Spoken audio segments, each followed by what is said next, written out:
Hello दोस्तों, कैसे हैं आप लोग। तो ईवीएस की क्लास को कंटिन्यू करते हुए और आपको बाकी की क्लासेस कैसी लग रही हैं कमेंट सेक्शन में ज़रूर बताया करें, जिससे कि हम मोटिवेट भी हो सकें। और आप पीडीएफ को प्राप्त करने के लिए आप हमारा टेलीग्राम चैनल ज्वाइन कर सकते हैं, जिसका लिंक मैंने डिस्क्रिप्शन में दे दिया है। तो क्वेश्चन नंबर 1 से शुरू करते हैं। कहता है कि घरों के निम्नलिखित विवरण पर विचार कीजिए।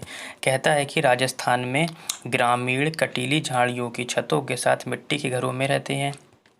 बिल्कुल। कहता है कि मनाली में घरों को बांस के खंभों पर बनाया जाता है। लेह में 2 मंजिल के घर पत्थरों से बने हैं। निचली मंजिलें जानवरों के लिए और आवश्यक चीज़ों के भंडार के लिए हैं। तो कथन ये दे रखे हैं आपको, इसमें से आपको कूट चुनना है। ऑप्शन नंबर 1 से शुरू करते हैं। कहता है कि राजस्थान में ग्रामीण कटीली झाड़ियों की छतों के साथ मिट्टी की मोटी मोटी दीवारों के साथ घर बनाते हैं। बिल्कुल, ऑप्शन नंबर ए ठीक है आपका।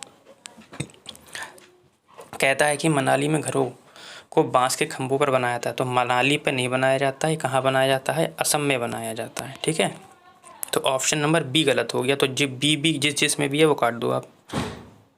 ठीक, और ये 10 से 12 फुट ऊंचे खंभे होते हैं, ठीक है, लकड़ी के। ठीक है, 10 से 12 फुट बांस के खंभे होते हैं। ठीक है, क्योंकि यहाँ पे बाढ़ ज़्यादा आती है इसलिए ऐसा होता है। लेह में क्या होता है, 2 मंजिल घरों होते हैं और नीचे वाली मंजिलों पे क्या होता है, जानवरों के लिए आवश्यक चीज़ों का भंडार या जानवरों को बांधा जाता है। यानी कि सी ठीक है, यानी कि ऑप्शन नंबर आपका ए और सी हो जाएगा। ठीक है, आगे बढ़ते हैं क्वेश्चन नंबर 12 की ओर, और सॉरी क्वेश्चन नंबर 2 की ओर। और क्वेश्चन नंबर 2 कहता है हमारा कि अलबरूनी किस देश से आया था। अफ़गानिस्तान से आया था, उज़्बेकिस्तान से आया था, ओमान से आया था या चीन से आया था। तो अलबरूनी कहाँ से आया था, उज़्बेकिस्तान से आया था। यानी कि क्वेश्चन नंबर 2 का ऑप्शन नंबर 2 हो जाएगा, यानी कि बी हो जाएगा। ठीक है, आगे बढ़ते हैं क्वेश्चन नंबर हम 3 की ओर। और क्वेश्चन नंबर 3 कहता है,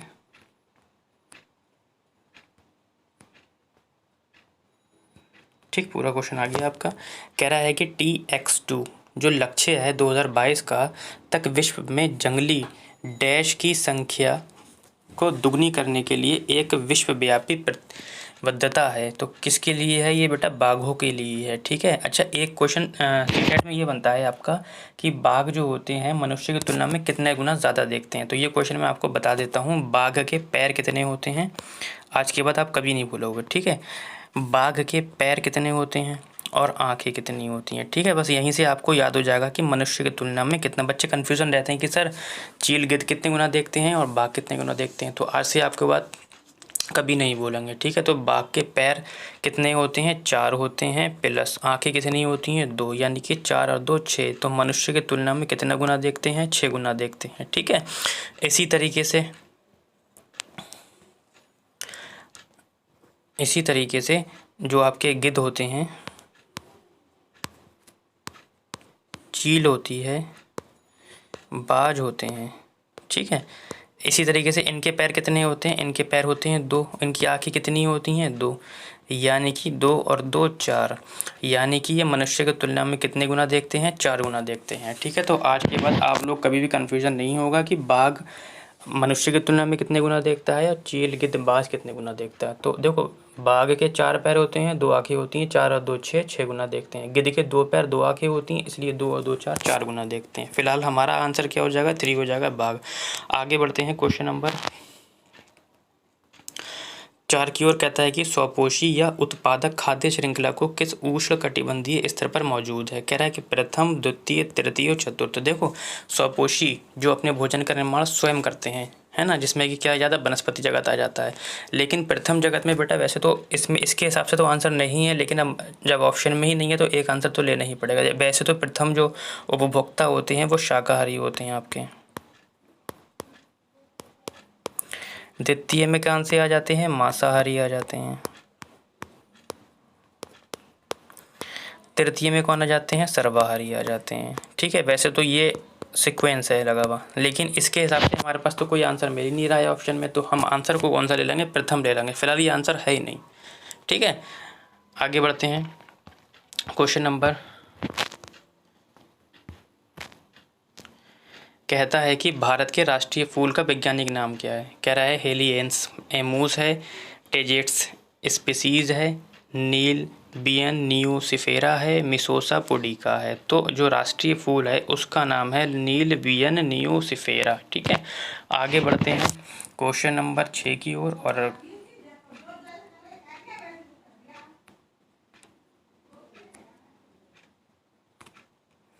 क्वेश्चन नंबर 6 कहता है हमारा कि पर्यावरण में होने वाले किस परिवर्तन के कारण रेखा की माँ ने उसे पेड़ के नीचे जाने से या सोने से मना कर दिया है। कह रहा है पर्यावरण में ऐसा क्या परिवर्तन हो गया कि जो रेखा की माँ ने उसे पेड़ के नीचे सोने से मना कर दिया है। कह रहा है कि कार्बन डाइऑक्साइड की गैस की कमी हो गई है, कार्बन डाइऑक्साइड गैस की अधिकता हो गई है, ऑक्सीजन की मात्रा कमी हो गई है या ऑक्सीजन की मात्रा में अधिकता हो गई है। ठीक है, देखो कार्बन डाइऑक्साइड की कमी नहीं हुई। अगर कमी होती तो वो जाने देती, जब कमी होती तो ऑक्सीजन की अधिकता हो जाती। वहाँ पर क्या हो गया है कि कार्बन डाइऑक्साइड की गैस की अधिकता हो गई है। जब कार्बन डाइऑक्साइड गैस की अधिकता हो गई है यानी कि ऑक्सीजन लेवल कम हो गया है। ठीक है, तो ऑप्शन हो जाएगा हमारा बी हो जाएगा। ठीक है, आगे बढ़ते हैं क्वेश्चन नंबर 7 की ओर। और क्वेश्चन नंबर हमारा 7 कहता है कि पर्यावरण अध्ययन के शिक्षकों को निम्न में से किस पर ध्यान देना चाहिए। कह रहा है बच्चे के दृष्टिकोण पर, अभिभावकों के विचार पर, प्रयोगों एवं उदाहरणों पर या पुस्तकों एवं परीक्षाओं पर।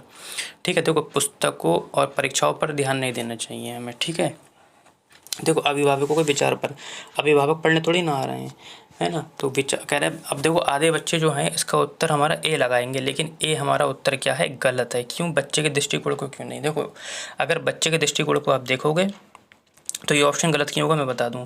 बच्चे का दृष्टिकोण ये है कि बच्चा कहेगा टीचर से सर आज मेरा मन नहीं हो रहा है पढ़ने का। मेरा दृष्टिकोण ये है कि आज स्कूल बंद कीजिए, आप भी आराम से सोइए, मैं भी आराम से सोता हूँ, है ना। तो रोज़ बच्चा यही करेगा, तो बच्चे का दृष्टिकोण से अगर पढ़ाओगे तो आपका स्कूल ही नहीं खुल पाएगा। इसलिए ये ऑप्शन काट दिया मैंने। तो ऑप्शन क्या हो गया मेरा, सी हो गया, प्रयोगों एवं उदाहरणों पर। ठीक है, यानी कि ऑप्शन नंबर सी, प्रयोग पर ज़्यादा बल देगा। प्रयोग करवाओगे तो बच्चा उसमें खुद एक्टिव रहेगा, खुद कर कर सीखेगा, है ना, और उदाहरणों के माध्यम से मोट उदाहरण देगा। ठीक है, तो ऑप्शन नंबर सी हो जाएगा। ठीक है, आगे बढ़ते हैं हम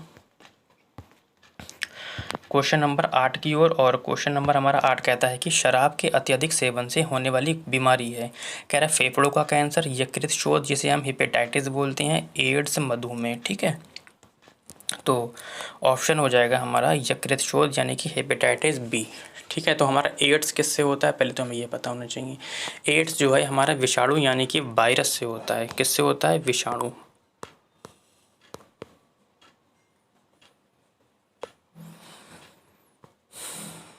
ठीक है, विषाणु से होता है। आगे बढ़ते हैं क्वेश्चन नंबर 9 की ओर। और क्वेश्चन नंबर 9 आज के सेशन का सेकंड लास्ट क्वेश्चन है। और कहता है कि निम्नलिखित में से कौन वायुमंडल में ऑक्सीजन और कार्बन डाइऑक्साइड के संतुलन में प्रमुख भूमिका निभाता है। कह रहा है कि श्वसन, प्रकाश संश्लेषण, पत्ती की संरचना या ओजोन परत। ठीक है, ओजोन परत हमारी समताप मंडल में पाई जाती है। ठीक है, फिलहाल किसके लिए होता है, प्रकाश संश्लेषण के द्वारा होता है। ठीक है, आगे बढ़ते हैं क्वेश्चन नंबर 10 की ओर, जो आज के सेशन का लास्ट क्वेश्चन है हमारा। कहता है कि किसान द्वारा फसल बोने के पूर्व खेत की जुताई किए जाने के